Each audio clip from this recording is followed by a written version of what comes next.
이스라엘 사람들이 애굽에서 무척이나 고생을 했습니다. 언제부터인가 중노동에 불려나가서 일을 하는데 노예같이 일을 했던 것이에요. 다른 민족이라고, 다른 인종이라고 차별을 받은, 그러니 얼마나 서러웠을까 이렇게 생각도 해봅니다. 무엇보다도 하나님을 제대로 예배하지 못하게 되어서 무척이나 답답하지 않았을까. 하나님의 사람들은 가장 답답한 게 하나님을 예배하지 못하는 것일 터인데 그들이 또 그러한 상황에 있으면서 얼마나 답답했을까 생각을 해봅니다. 그래서 그들이 하나님께 외쳐서 하나님께 기도한 것을 우리가 성경을 통해서 봅니다. 도와달라고, 구해달라고 하나님께 그렇게 기도를 했습니다.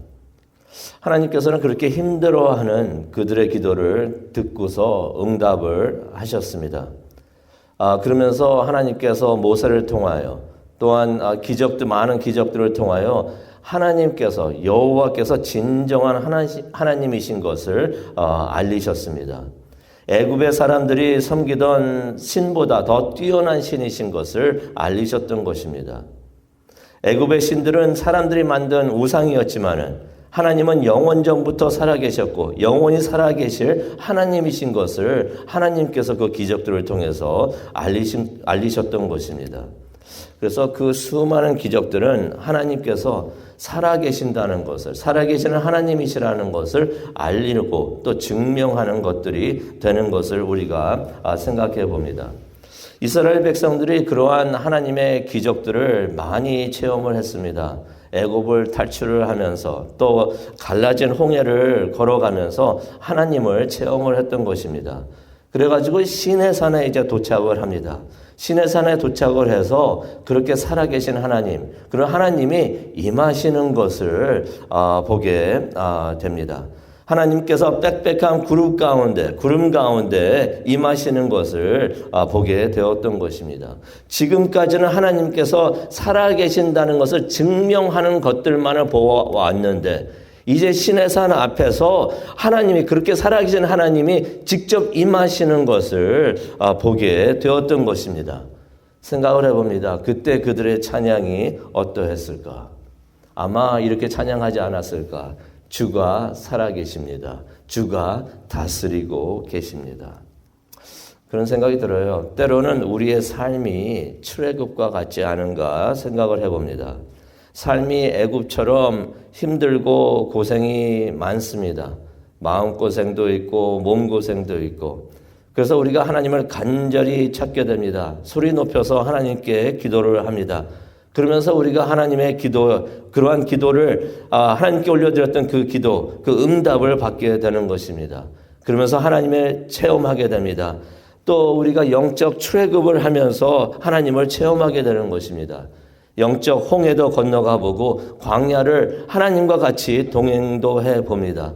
그러면서 시내산에 돌아와서 그 시내산에서 살아계신 하나님께서 우리의 삶에 임하시는 것을 우리가 보게 되고 그러한 살아계신 하나님을 우리가 만나게 되는 것을 우리가 체험을 합니다. 그러면서 우리가 하나님께 올려드리는 찬양이 무엇이겠습니까? 하나님은 살아계십니다. 주가 다스리고 계십니다. 시편 97편은 그렇게 살아계신 하나님을 체험하는 사람들의 찬양이라는 것을 우리가 깨닫게 됩니다. 그래서 우리가 시편 97편을 그렇게 한번 보기를 원하는데요. 1절을 보니까 이런 말씀이 있습니다. 여호와께서 다스리시나니 땅아 기뻐하라, 섬아 기뻐하라는 내용이 나와 있습니다. 하나님께서 다스리고 계셨다라고도 말을 하지 않고요. 하나님께서 다스릴 것이다 라고도 말을 하지 않습니다. 뭐라고 말하고 있습니까? 하나님께서 다스리시나니. 지금 다스리고 계신다는 것입니다. 이전에 그랬다는 것도 아니고 앞으로 그렇게 한다는 것도 아니고 지금 다스리고 계신다는 것입니다. 지금 삶에서 살아계신 하나님을 만난 사람들이 그러한 하나님을 찬양하는 내용이 되겠습니다. 주님이 지금 살아계시고 또 주님이 지금 다스리고 계심을 체험을 하면서 그것을 고백하는 찬양이 아닌가 생각을 해봅니다. 그런 영적 발견이 우리의 기쁨의 근원이 되는 줄로 믿습니다. 지금 살아계셔서 지금 역사하시고 지금 많은 기적을 일으키시는 그런 하나님을 만나는 귀한 성도님 되시기를 간절히 축원합니다. 만나서 보게 되는 하나님은 위대하십니다. 그래서 2절에 그러죠. 구름과 짙은 어둠이 그를 둘렀고. 이게 마치 이스라엘 백성들이 시내 산에서 임하셨던 하나님을 보게 되는 그 하나님의 그 모습을 연상시키는 것이 아닌가 생각을 해봅니다. 그때도 하나님께서 구름 가운데 임하셨고요. 불 가운데 임하셔가지고 산이 온통 검은 연기로 뒤덮여 있었는데 그렇게 구름과 짙은 어둠이 그를 둘렀고 하나님의 위엄을 나타내는 것을 우리가 보게 됩니다. 하나님께서 다스리시는 것을 설명을 하고 있는데요. 하나님이 보좌에 앉아 계십니다. 그리고 하나님의 보좌는 의와 정의라는 것을 우리가 2절을 통해서 보게 됩니다. 하나님은 세상 어느 것보다도 위대하신 하나님이십니다. 불이 그 앞에서 나와가지고 적들을 무찌른다고 3절에 말을 하고 있습니다. 그의 번개가 세상을 비추니 온 땅이 두려워 떤다라는 말씀이 4절에 나옵니다. 여기서 말하는 번개는 하나님의 심판을 의미하는 것입니다. 그러한 하나님은 이스라엘만의 하나님이 아니라 5절에 나오죠. 온 땅의 하나님이시다. 온 땅의 주이시다라고서 말을 하고 있습니다. 하늘이 그의 의로우심을 선포할 때 모든 사람들이 온 땅에 있는 모든 사람들이 그의 영광을 보게 된다라고서 6절에 말을 하고 있습니다. 하나님께서 이스라엘만 다스리고 계시는 것이 아니라 온 땅을 다스리고 계시는 것을 보게 되는데 그러한 하나님의 영광, 하나님께서 임하시는 것을 직접 임하시는 것을 보지 못하는 사람이 이 세상에는 하나도 없게 된다는 말씀을 우리가 여기서 보게 됩니다. 그러한 하나님의 영광을 본 사람들은 하나님을 진심으로 경배하게 됩니다. 7절에 나와 있는 말씀이죠. 하나님이 아닌 조각한 신상, 다시 말해서 우상을 섬기는 사람들은 그래서 수치당하게 된다라는 말씀이 7절에 나와 있습니다. 이전에 하나님을 믿지 않고 우상을 섬기던 자들이 잘 됐던 것은 그를 믿는 우상이 강해서가 아니라 하나님을 믿는 사람들의 죄 때문이었다는 것을 우리가 역사를 통해서 또 우리 삶을 통해서 우리가 기억을 합니다. 하지만 이제 하나님께서 그들의 죄를 다 용서하시고 그의 백성들을 다시 세우시나니 그가 우상보다 더 위대하신 것을 이제 하나님의 백성들이 또 세상에 있는 모든 사람들이 보게 되는 것입니다. 그래서 8절에 나오죠. 그래서 시온이 주의 심판을 듣고 기뻐합니다라는 내용이 나옵니다. 여기서 나오는 시온은 하나님의 사람들을 의미하는 것입니다. 그러면서 그들이 찬양을 합니다. 9절에 나옵니다. 주는 온 땅 위에 가장 높으신 분입니다.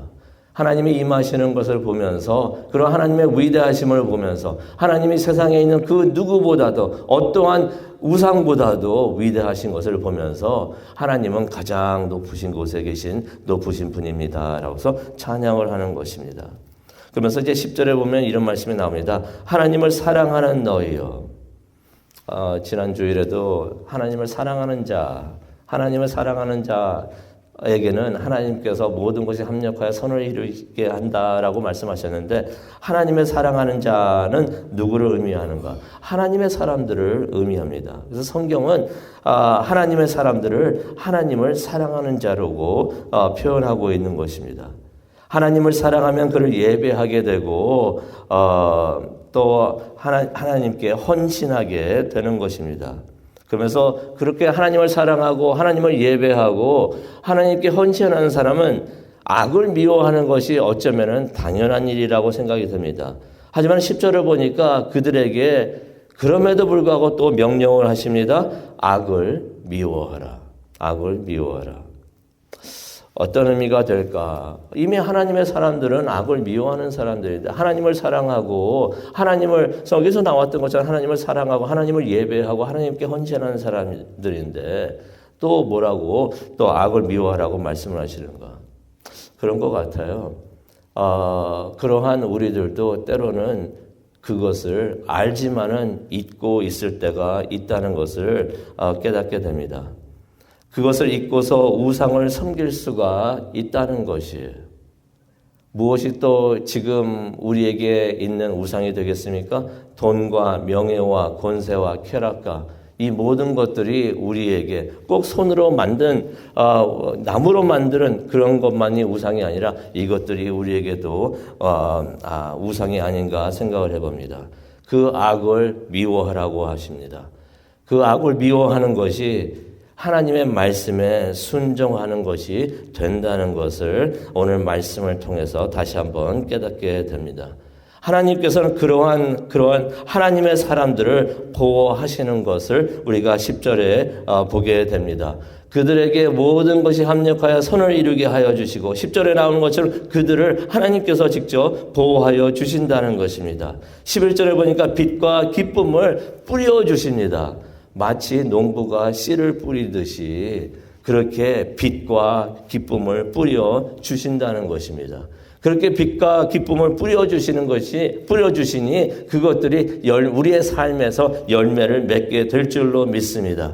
그래서 12절에 그러죠. 기뻐하고 감사하게 될 것이다.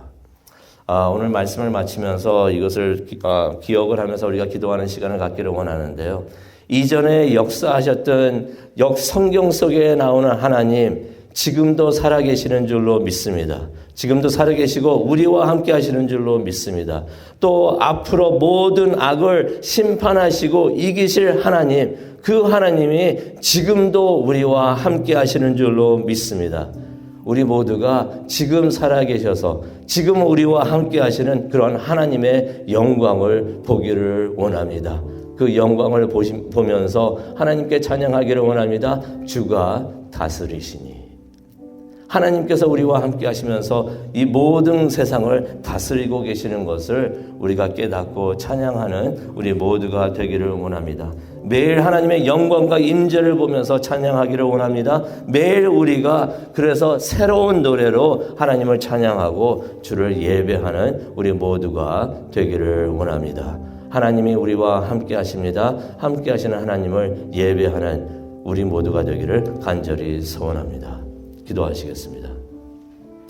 사랑과 은혜가 충만하신 하나님 아버지, 시편 97편을 보면서 하나님께서 지금 살아계시며 역사하시고 또 우리에게 임하시는 그러한 하나님을 찬양하는 그러한 찬양을 다시 한번 보게 하여 주시니 감사합니다. 시편 저자가 하나님께 올려드렸던 그 찬양, 하나님께서 구름과 짙은 연기 속에 임하시는 것을 우리도 보게 하여 주시옵소서. 영적 애굽에서 탈출하여 홍해를 건너고 시내산에 임하시는 하나님, 그런 하나님을 우리 삶에서 보고 그런 하나님을 찬양하는 우리 모두가 되게 하여 주시옵소서. 우리의 마음을 부드럽게 또 정결하게 붙잡아 주셔서 하나님을 찬양하고 하나님을 볼 수 있게 하여 주시옵시고 또 그런 하나님을 감사하고 기뻐할 수 있는 우리 모두가 될 수 있도록 하나님 우리를 인도하여 주시옵소서. 그런 하나님을 기도로서 만나고 또 찬양하는 이 시간 되기를 원합니다. 함께 하여 주시고 인도하여 주시옵소서. 감사합니다. 예수님의 이름으로 기도합니다.